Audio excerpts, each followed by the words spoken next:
Bienvenidos a su podcast El Manual del Misterio. En este espacio hablaremos de historias que parecen salidas de la ficción, señales que desafían la lógica y preguntas que te van a acompañar mucho después de finalizado el episodio. Te habla Andrés Moore y en este podcast no buscaremos respuestas comunes, sino el sentido mismo detrás del misterio. Empecemos.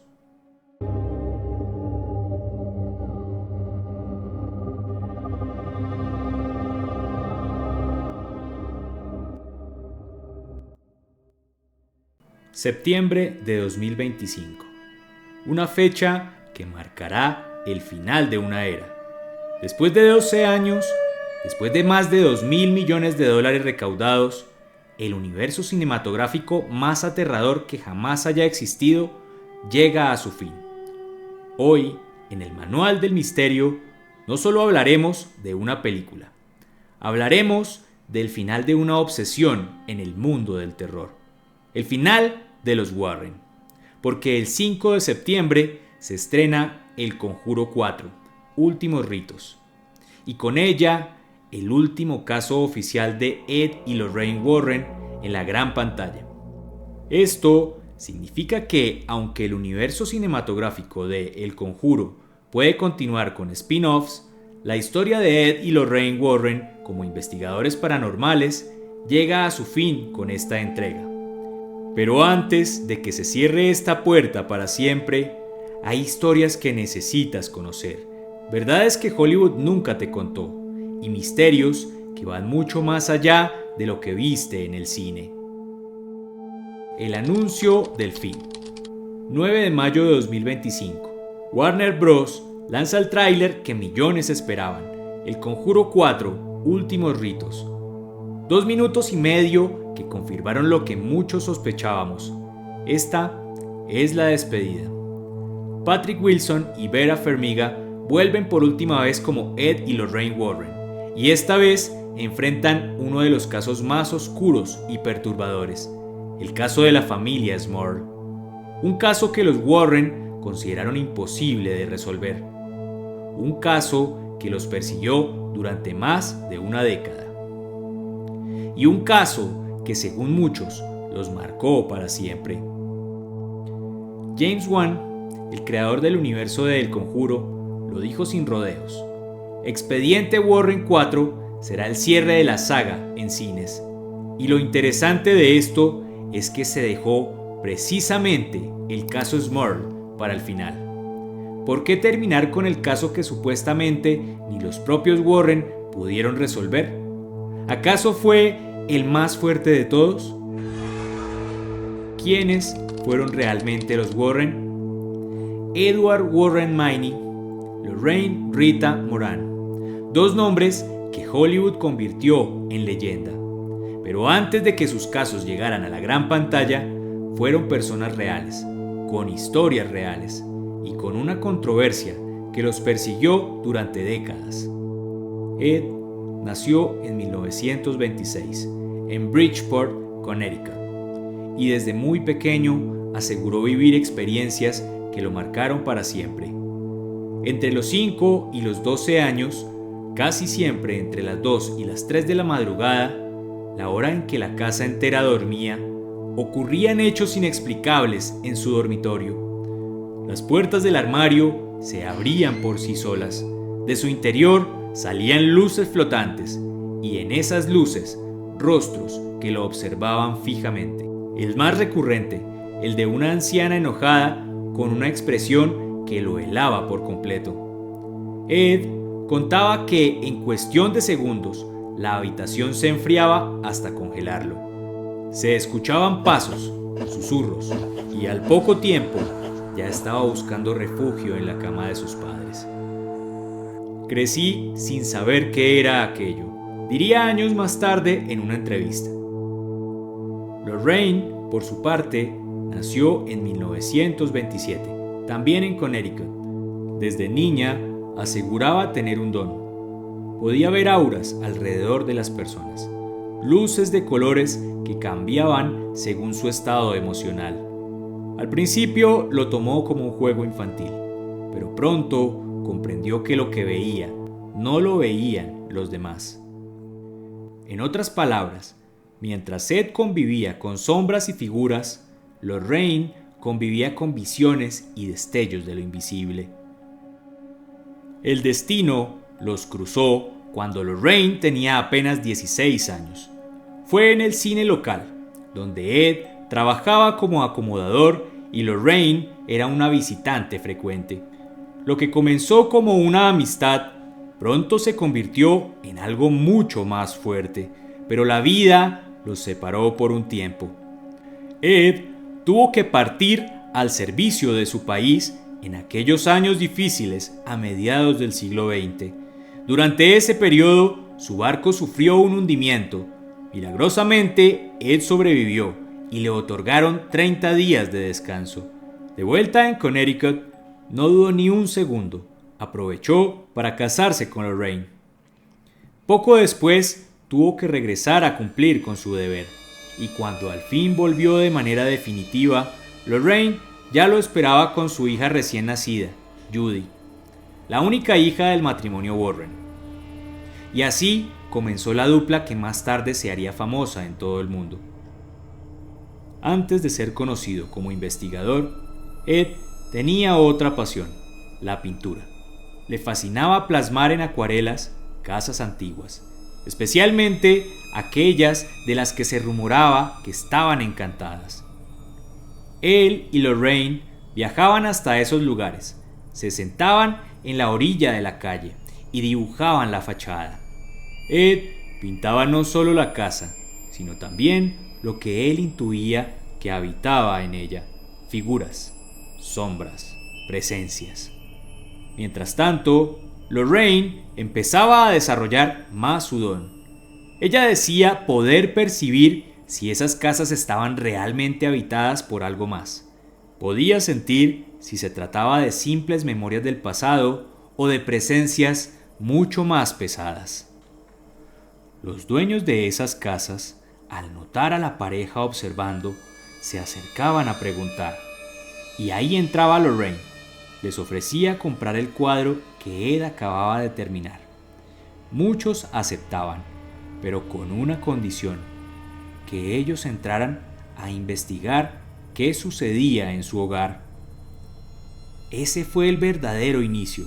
Así, con pinceles, intuiciones y mucha curiosidad, comenzaron a recorrer casas marcadas por lo extraño. Con los años, ese trabajo improvisado se convirtió en un legado. En 1952 fundaron la Sociedad para la Investigación Psíquica de Nueva Inglaterra.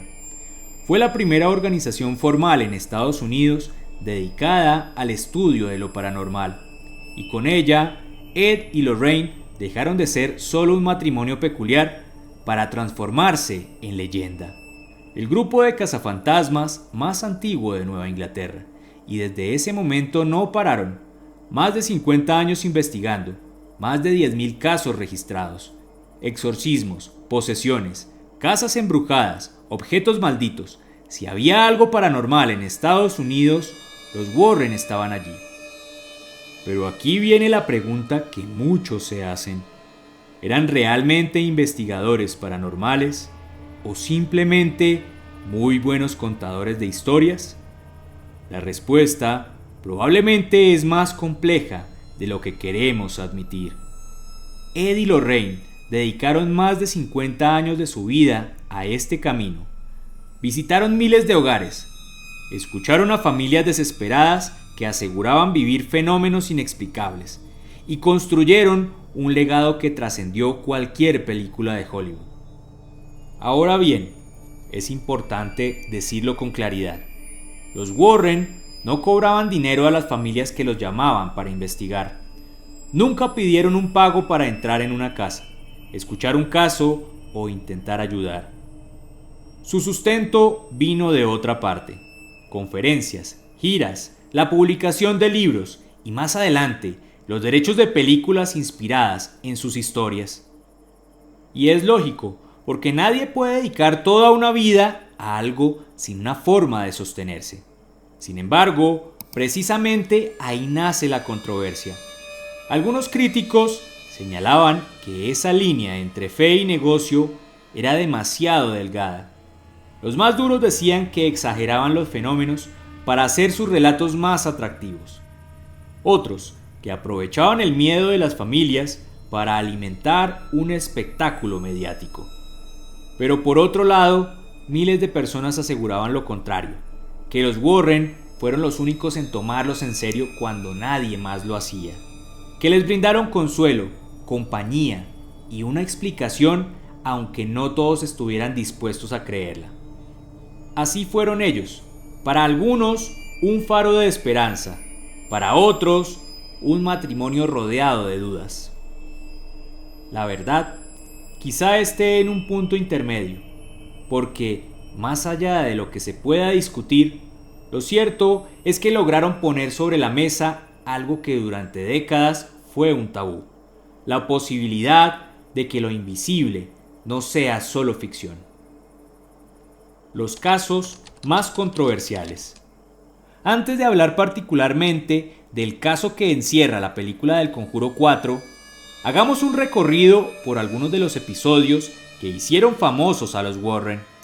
Historias que inspiraron películas y que hasta hoy siguen dividiendo a creyentes y escépticos.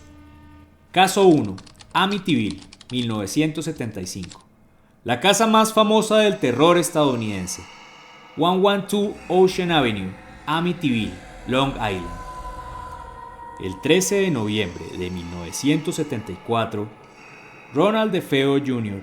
despidió al más allá a sus padres y a sus 4 hermanos dentro de esa casa. Un año después, los nuevos dueños, la familia Lutz, se mudaron con la esperanza de comenzar de nuevo, pero 28 días más tarde huyeron aterrados. Aseguraron haber escuchado voces misteriosas, olores nauseabundos, temperaturas heladas, apariciones y hasta una sustancia viscosa que goteaba de las paredes. Fue entonces cuando entraron en escena los Warren. Exploraron la vivienda, realizaron una bendición, tomaron fotografías, entre ellas una que se volvería legendaria: la supuesta aparición de un niño con ojos brillantes en un pasillo oscuro. Para Ed y Lorraine no había duda, la casa estaba embrujada.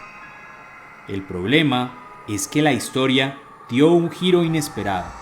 En 1979, William Beber, abogado de Ronald DeFeo, declaró que gran parte del relato había sido inventado junto con George Lutz, con la intención de vender los derechos para un libro. Sin embargo, los Lutz nunca aceptaron esa versión. Al contrario, defendieron hasta el final que lo que vivieron fue real.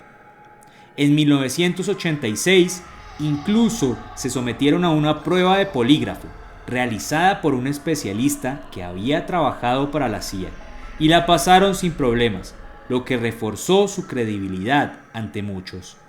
El resultado fue una división que persiste hasta hoy. Para algunos, Amityville es uno de los fraudes más famosos del siglo XX. Para otros, es prueba de que lo inexplicable puede dejar huellas que nunca se borran. ¿Y qué de los Warren? Nunca retiraron su testimonio. Siguieron defendiendo este caso hasta el final de sus días. Para ellos lo ocurrido en esa casa era real. Para sus críticos, era un relato demasiado perfecto para no sonar a negocio. Caso 2. La familia Perron, 1971 a 1980. La granja de Harrisville, Rhode Island. El caso que inspiró la primera película del Conjuro. Roger y Caroline Perron se mudaron con sus 5 hijas en 1971. Durante casi 10 años aseguraron vivir fenómenos extraños: golpes en las paredes, olores repentinos, objetos que se movían solos y figuras que parecían caminar por la casa. Los Warren fueron llamados y realizaron una sesión espiritista. La familia contó que fue tan intensa que Caroline llegó a sentirse en peligro. No hubo un exorcismo como muestra la película. Eso fue una licencia de Hollywood. Fue entonces cuando los Warren hablaron de Bathsheba Sherman, una mujer que efectivamente existió en el siglo XIX y que está enterrada en la zona.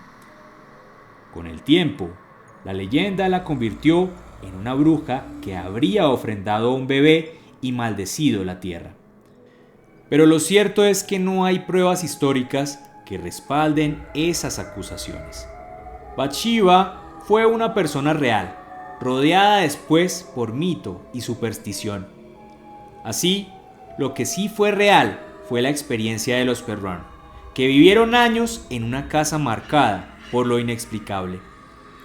Y lo que vino después fue una leyenda que, mezclada con el cine, transformó esta historia en un fenómeno mundial. Caso 3.